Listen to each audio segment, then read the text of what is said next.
Scott, there's nothing like setting expectations to a speech, like saying it is going to be on par. You want to invoke what was an iconic moment in American history. How big are the risks?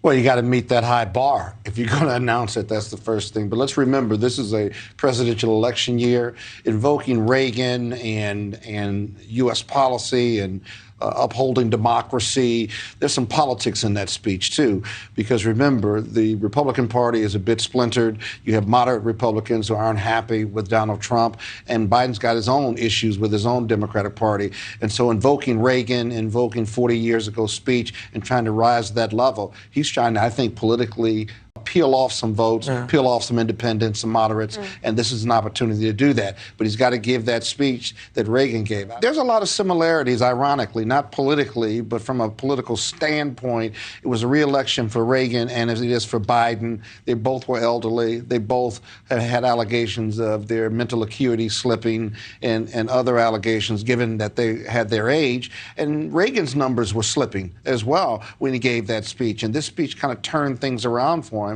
I think Biden needs that for a lot of different reasons. One, his coalition of young people and voters of color are not where they need to be. Two, he's got to lean in. And three, he's got a tough race against someone that's got 34 felony convictions that the Democrats think he ought to be buying fire up by 5-10 points. And it's just a struggle because of the economy, notwithstanding the support from suburban women voters on abortion. So a lot of moving parts. There's this push on the Republican side to not only delay that, but also push back on whether it makes sense to continue to invest in democracy around the world. The U.S. has a role in that.